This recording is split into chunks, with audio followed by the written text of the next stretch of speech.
Hi, and welcome. We are on SciTech Daily website reading an article from last year, last fall. Textbooks and geoscience may be wrong about the Alps, about how the Alps were formed.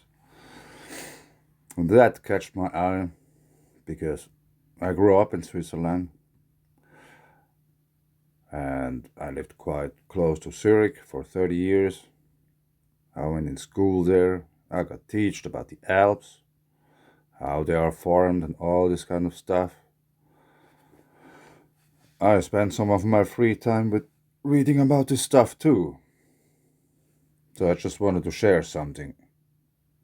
For a few of you, probably mind blowing, but somehow I feel I really have to share this kind of new gain knowledge recently. Somehow, all of a sudden, like stuff just opened up. ETH, that's the University in Zurich, Switzerland. Researchers have used a computer model to test new hypotheses about the formation of the Alps while simulating seismic activity in Switzerland. This will help improve current earthquake risk models.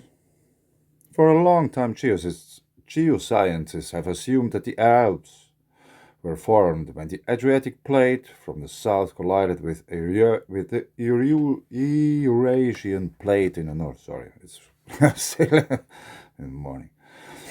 According to the textbooks, the Adriatic plate behaved like a bulldozer thrusting rock material up in front of into piles that formed the mountains. I just want to point out until this point one word they have assumed. Okay. Supposedly, their weight subsequently pushed the underlying continental plate downwards, resulting in the formation of a sedimentary basin in the north adjacent to the mountains, the Swiss Molas Plateau. Over time, while the mountains grew higher, the basin floor sank deeper and deeper with the rest of the plate. A few years ago, however, new geophysical and geological data led ETH geophysicist Eddie Kiesling and Fritz Schlunecker, a sediment specialist from the University of Bern, to express doubts about this theory. In light of the new information, the researchers postulated an alternative mechanism for the formation of the Alps. Altitude of the Alps has barely changed. Kissling and Schlunecker pointed out that the topography and altitude of the Alps have barely changed over the past 30 million years. Take a grasp of this. 30 million years and nothing has changed, according to those people. And yet the trench at the side of the Swiss plateau has continued to sink and the basin extended further north. This leads the research to believe that the formation of the Central Alps, the sinking of the trench, are not connected as previously assumed. They argue that if the Alps and the trench indeed had formed from the impact of two plates pressing together, there would be a clear indication that the Alps were steadily growing. That's because, based on the early understanding of how the Alps formed, the collision of the plates and the formation of the trench and the height of the mountain range are all linked. Furthermore, seismicity observed during the past 40 years within the Swiss Alps and their northern foreland, where I lived, clearly documents extension across the mountain range rather than the compression expected for the bulldozing Adria model. The behavior of the Eurasian plate provides a possible new explanation. Since about 60 million years ago, MA, milliards? Millions? What? MA? I guess it's millions? I don't know. Six? No, whatever. Quite a long time ago, anyway. Millions, probably. The former oceanic part of the Eurasian plate sinks beneath the continental Adriatic microplate in the south. By about 30 MA ago, this process of subduction is so far advanced that all oceanic lithosphere has been consumed and the continental part of the Eurasian plate enters the subduction zone. This denotes the beginning of the so-called continent-continent collision, with the Adriatic medical plate and the European upper. Lighter crust separates from the heavier underlying lithospheric mantle. Because it weighs less, the Earth's crust surges upwards, literally creating the Alps for the first time around 3 million years ago, 30 million years ago, or whatever that means. While this is the happening, the lithospheric mantle sinks further into the Earth's mantle, thus pulling the adjacent part of the plate downwards. This theory is plausible because the Alps are mainly made up of gneiss and granite and their sedimentary cover rocks like limestone. These crustal rocks are significantly lighter than the Earth's mantle, into which the lower layer of the plate, the lithospheric mantle, plunges after the detachment of the two layers that form the continental plate. In turn, this creates strong upward forces that lift the Alps out of the ground, Kisting explains. It was these upward forces that caused the Alps to form, not the bulldozer effect as a result of two continental plates colliding. To investigate the lift hypothesis, Luca del Ciglio, former doctoral student of ATH geophysics professor Taras Geria's group, has now teamed up with Kisling and other ETH researchers to develop a new model.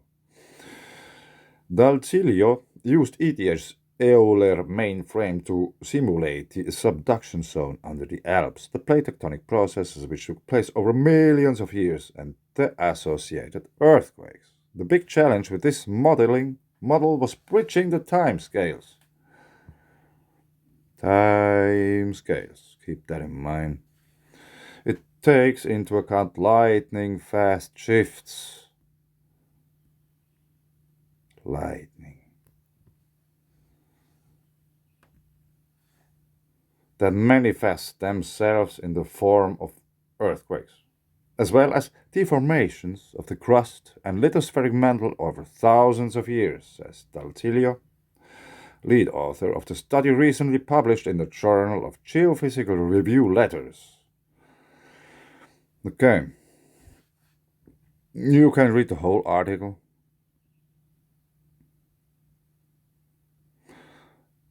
But I wanted to show you one thing. The upper one is on Earth or the Swiss Alps. Somewhere. Random place.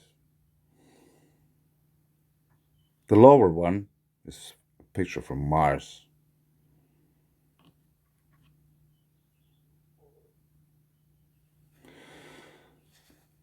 If you watch at those two pictures, I would say they look quite similar.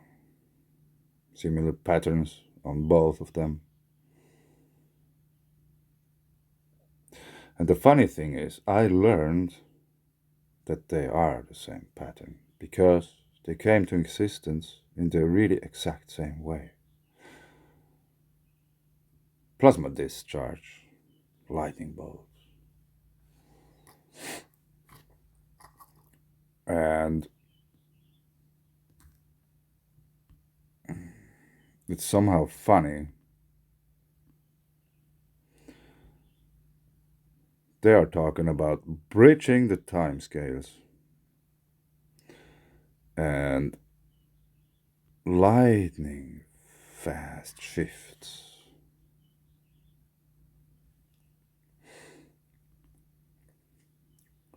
If you are interested in the nature of things,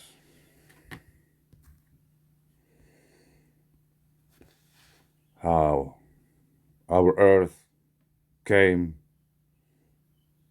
to look like it looks now, if you want to know about the mysteries what NASA is searching for over and over and over again, whatever almost all of the universities are searching for, the missing force for making stuff happen overall. It's electric. You really have to. If you are interested in going to the core of stuff about the bare truth of almost all kinds of things,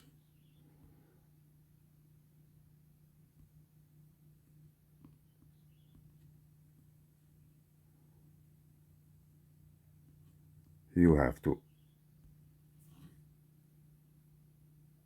check this out.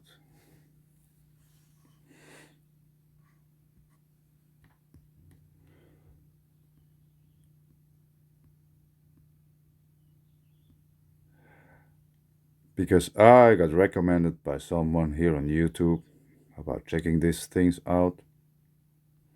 I'm not really not,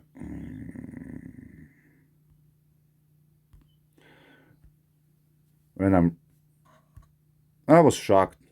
I had I was diving into this straight. It's called Thunderbolts project.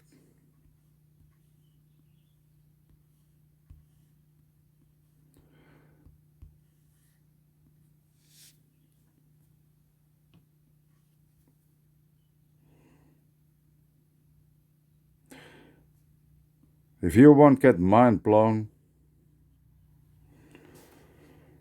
realize that everything you ever heard about the universe, space, how Earth is created, about tales from the past, and all these kind of things. I was really interested in all these kind of things for all my life. That's why I post videos and pictures from clouds. It's all one. And if you are really want to know the truth about things, you have to dive into that. Probably it feels really weird. Probably you won't believe in that electric universe thing. It's not about me, what you make of that knowledge. But I have to say, after searching for whatever, how to call it, truth in things, this is something which blow my mind. Like everything I knew about solar system and whatever turned out to be really wrong. Really, really wrong. But on the other way, I'm really glad that it turned out, at least in my perception of this reality, my proceeding of the new gathered knowledge and comparing it to what I have known before. This is something really mind opening. So, this is what I refer to. Well, that's electromagnetic discharge on huge scale, magnetism, electricity, plasma. And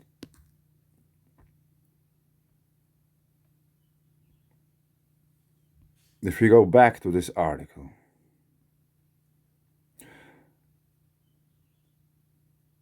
those people, this was recently, half a year ago. You should somehow expect that they are really on the edge of science, on the edge of knowing. But the things what I learned from Thunderbolts project and those people, Talbot and Cochrane and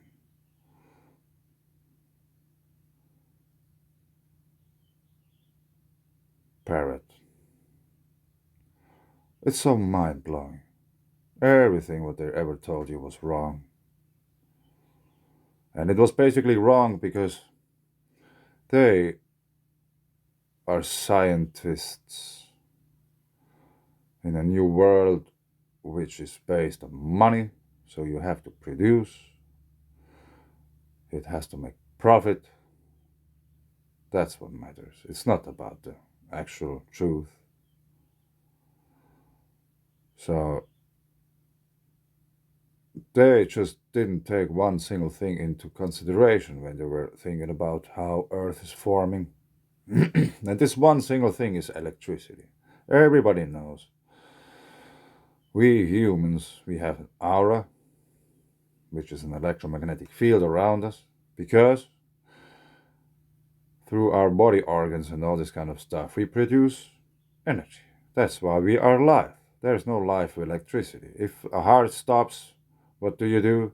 You put some electrified stuff into the heart and it starts to pump again.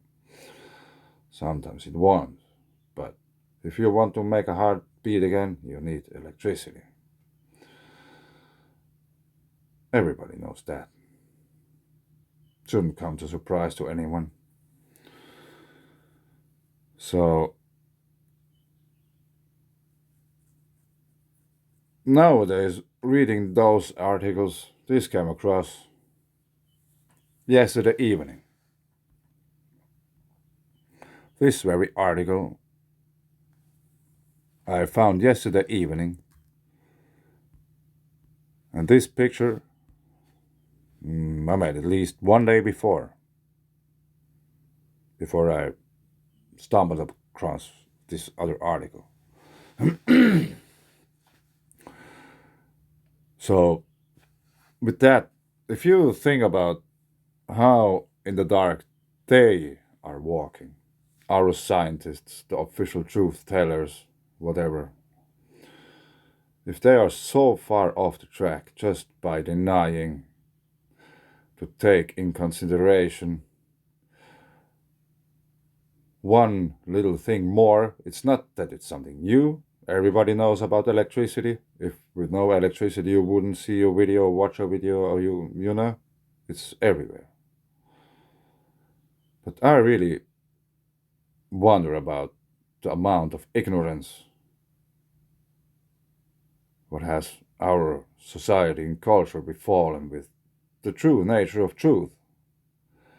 How is it that we have been since centuries not been told the truth? What's the point of that? Because after a while, there will be some pieces of truth coming up to the surface, and if they spread, whatever force is on top of the food chain doesn't like it, because people would make all of a sudden the right conclusions and not the wrong ones. They don't need anyone anymore to lead them because they know. If you know, you don't need anyone to lead you. But humans are grown up to need to someone to lead them anywhere. Sheeps. Sorry. Don't ask questions because it can be really dangerous.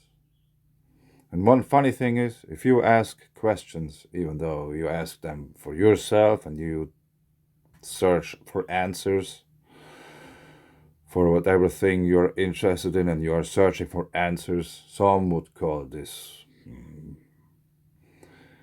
gathering of evidence, comparing them and searching for patterns, connecting points and see if any point is connected, and if there are a few points connecting to each other, do you get a picture or a pattern out of that? I don't know. Some would call this science. I really try to be open-minded. I refuse that there is any box. You know? A bird in a cage thinks a bird just flies. It is sick. So what is it about getting,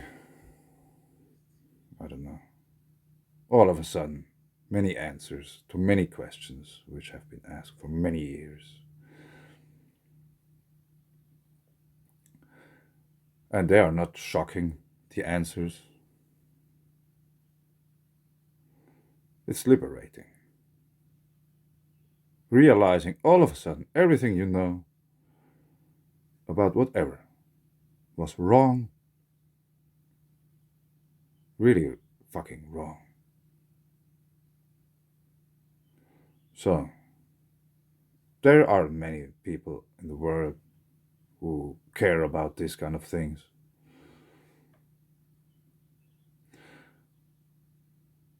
Which means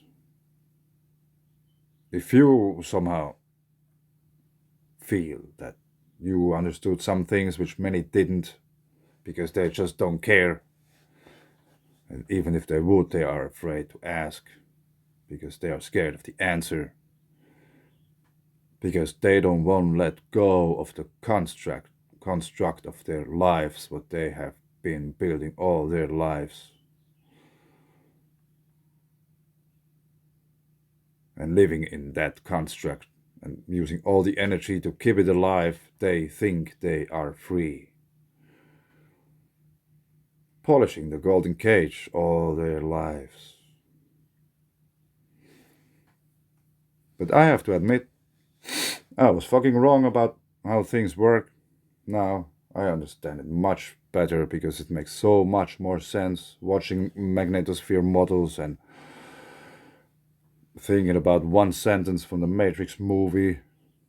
Thoughts are just electromagnetic impulses interpreted by your brain. Electricity, impulses interpreted by some watery whatever it is, your brain. Since I heard this sentence, it didn't let me go ever. And I really tried all my life to connect this to other things. Because I was always sure that there has to be one single connection to everything. And obviously, it's really simple. It's electricity.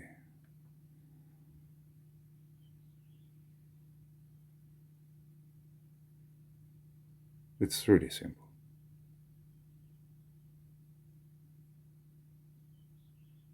If you don't see this kind of thunder lightning pattern in those mountains, I don't know. It's so obvious. You don't have to be a scientist to get that. But I really just want to share that. Free your mind is this kind of slogan for people who think that they can think whatever and they somehow get through with that. But I still think that the truth doesn't give a shit about my opinion and never will. Nor does it about your opinion or anyone else's. You can't bend it. It's just. And the truth, if you really stumble upon the truth or any explanation about things, if the explanation is complicated, it may be wrong. But if the explanation is simple, it's it's simple. And that's about the thing. Simple things. Really simple things. Somehow some of them feel like they are too simple to grasp for 95% of all people. They are rather thinking about something really complicated and which really doesn't matter at all. But they're pleased with that. I just wanted to share this with you. Check out Thunderbolt projects